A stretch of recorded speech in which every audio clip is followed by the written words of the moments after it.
Welcome to yet another edition of TV Africa News. This is Africa Today. My name is Najima Lima, but first are the headlines.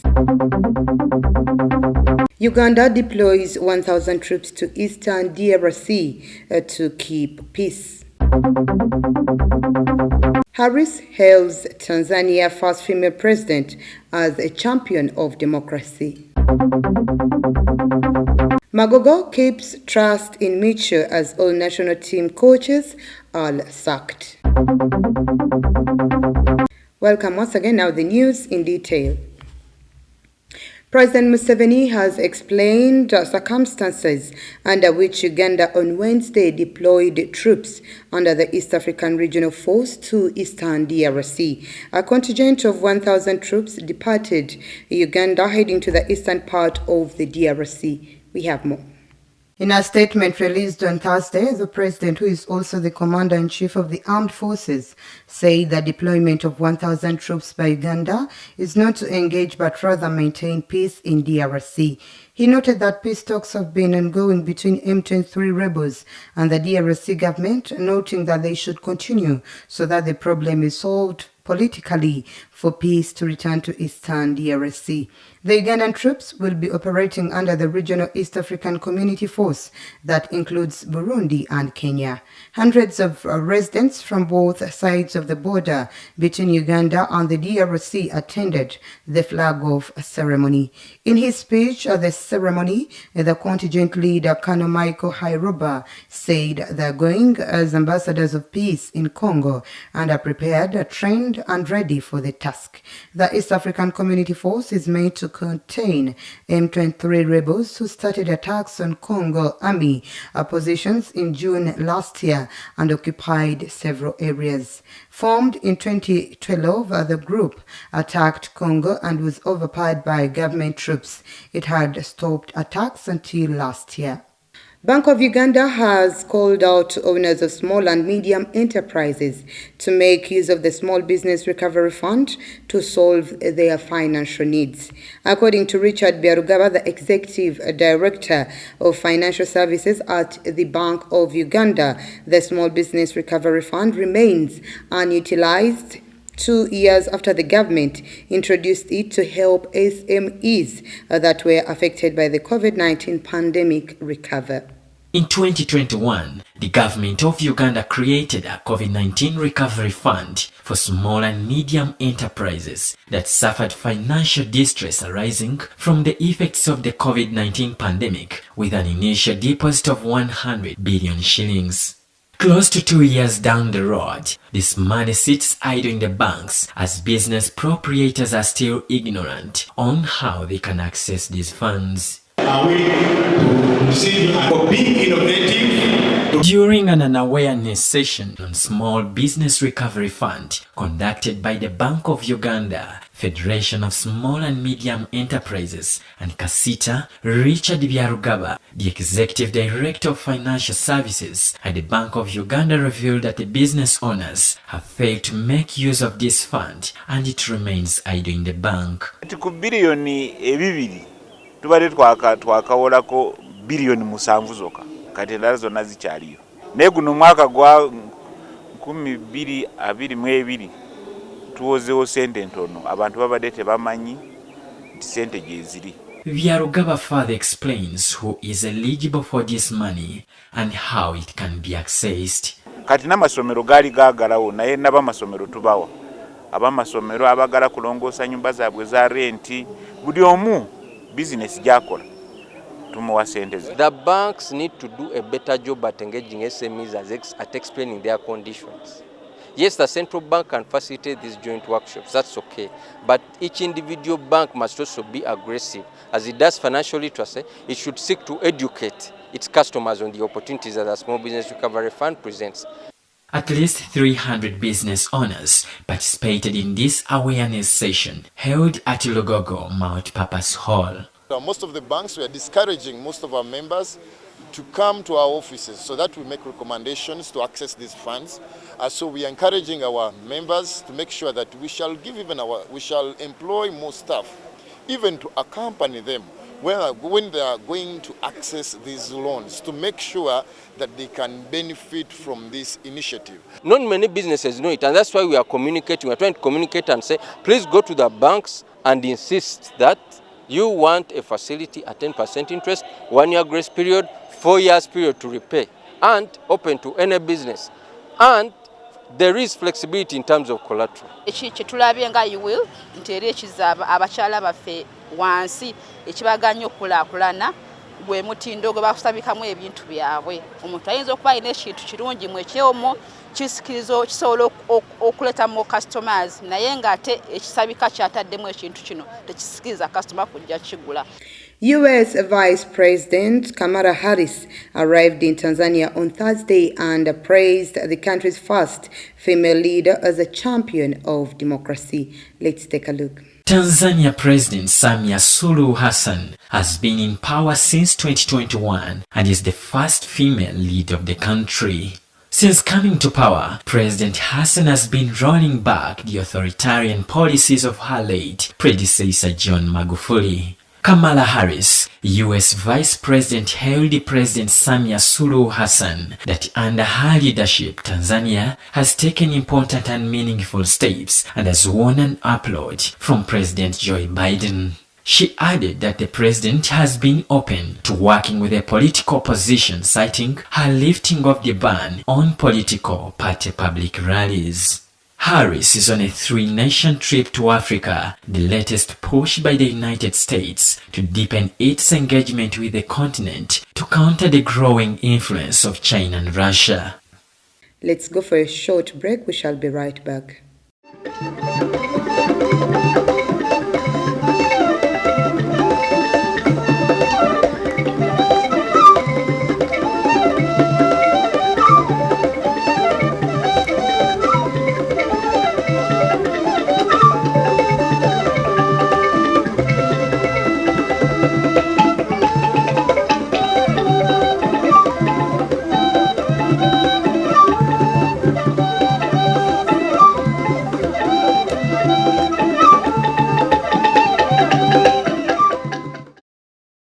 Welcome back. You're still watching TV African News with the right to know.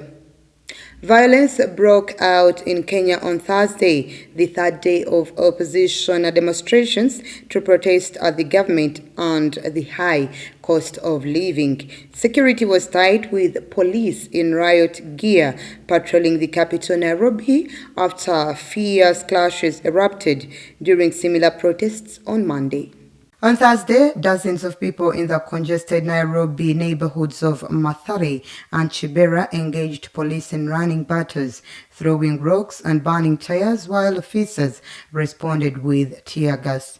In opposition leader Raila Odinga's lakeside bastions of Kisumu and Homa Bay in western Kenya, protesters also hurled rocks at police and lit bonfires in the middle of the road.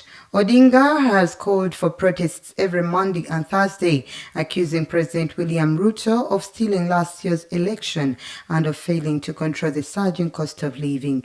The demonstrations, declared illegal by the government, have turned violent on previous days, with police firing tear gas, water cannon, and occasionally live bullets, while looters have gone on the rampage.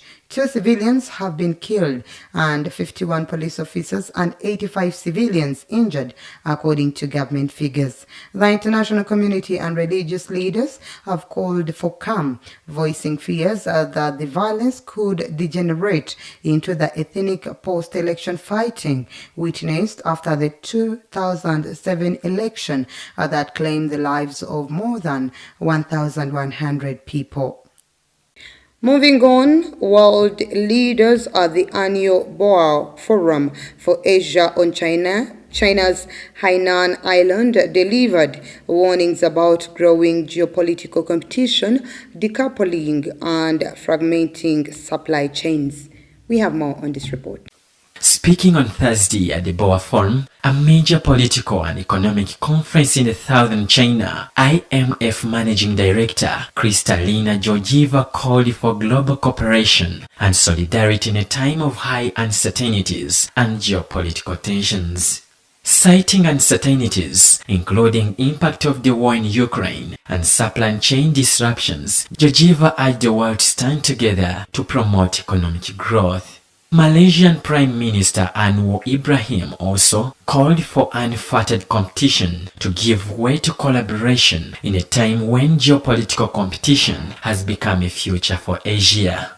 Patrick Achi, Ivory Coast Prime Minister, said that his country joined China's Belt and Road Initiative to promote development, and that took China and other Asian countries as an inspiration for his own country's economic growth. He said that the unity is essential to Africa, and it was in that spirit that their country joined the Belt and Road Initiative in 2018, because the initiative promotes cooperation, free trade and brotherly ties between Europe, Asia and Africa. Away from that, a Senegalese court on Thursday gave opposition politician Ousmane Sonko a 2-month suspended prison sentence for defaming a minister. Ousmane Sonko, 48, had to answer for defamation, insults, and forgery against the Minister of Tourism, Mame Mbaye Niang. In addition to the 2-month suspended prison sentence, the court fined Mr. Sonko, who was absent from the hearing, 200 million CFA francs to be paid to the minister. It released him from the offenses of insult and forgery. According to Sonko's legal team, the opposition politician is still eligible to run in the presidential elections in 2024. The opponent, who came third in the presidential election in 2019, and his supporters claim that the judiciary is being used by the government to eliminate him politically and clear the way for the incumbent Macky Sall. Opposition calls for protests on Wednesday and Thursday appear to have little effect. Hundreds of people have been arrested in recent weeks, including among Sonko's supporters. Let's once again go for a very short break. We shall be right back.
Welcome back. You're still watching TV Africa News, the right to know. In our business news today, the shea tree, which grows only in Africa and whose fruit is harvested almost exclusively by women, is emerging as a real development tool in some of the world's poorest countries. Mali is one of the world's leading producers of shea butter, along with Nigeria and Burkina Faso. We have more on this report. In the rural commune of Sibi, nearly 1,000 women work at a local cooperative maison Ducarite. According to the Global Shea Alliance, 16 million African women from Senegal to South Sudan live or survive off the shea tree, mainly in rural areas. According to Philfin Komari, Maison Ducarite store manager, one of the benefits of the cooperative is that it has provided employment for the women. Astan Kone Kamara, president, Cooperative of Women Shea Butter Producers in Sibi, narrated that their number one challenge is the lack of training and financial support, particularly for marketing, coupled with lack of support. The mayor of Sibi town, Dawuda Keita, concluded that the Maison Ducarite aid does not contribute greatly today to the socio-economic development of the commune through the products made and sold on site. Demand for the product, used in particular in food like chocolate, biscuits and cosmetics, has exploded in recent years, driven by Western consumers who are increasingly keen to buy products presented as organic or natural.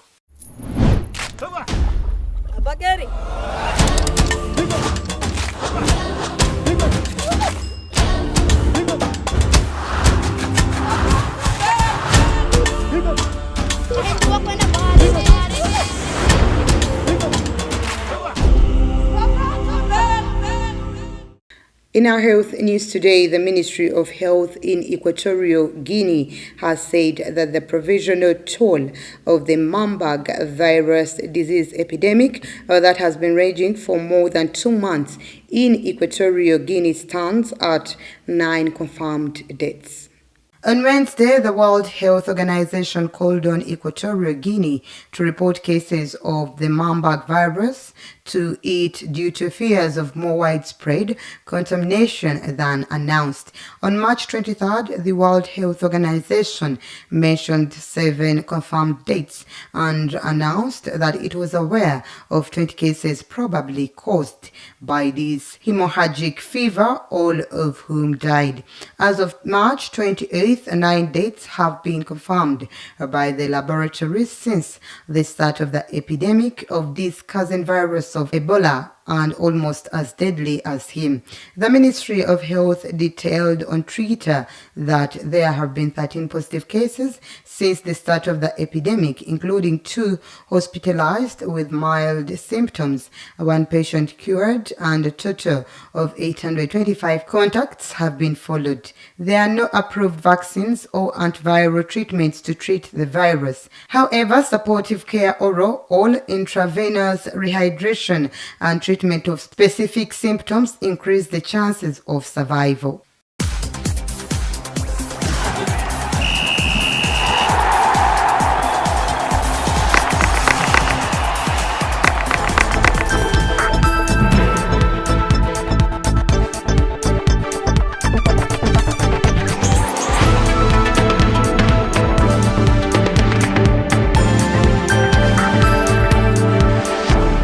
And finally, with our sports news today, local football governing body FUFA has announced the sacking of all members of the technical benches for all the national teams except for the Cranes. The announcement was made by FUFA President Moses Magogo on Thursday. We have more.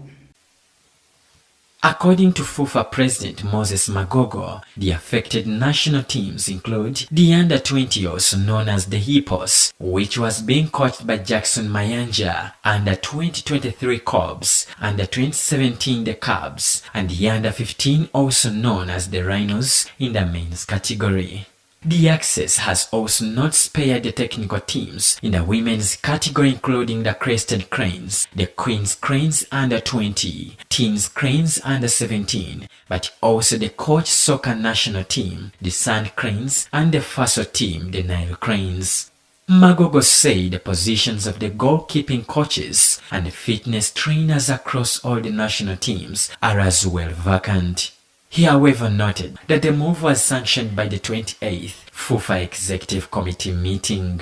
Following a dismissal display by the Cranes, several Ugandans have called for the sacking of the team coach Serbian tactician Milutin Sredojevic Micho, saying that his tactics are outdated. Magogo insisted that Micho needs to be supported and given more time, and that assessing his performance will be done after the AFCON qualification campaign. Uganda are now on level with Tanzania, on 4 points below Algeria, that have already qualified in Group A. That was the news. Thank you for always keeping it TV Africa. Please do stay tuned.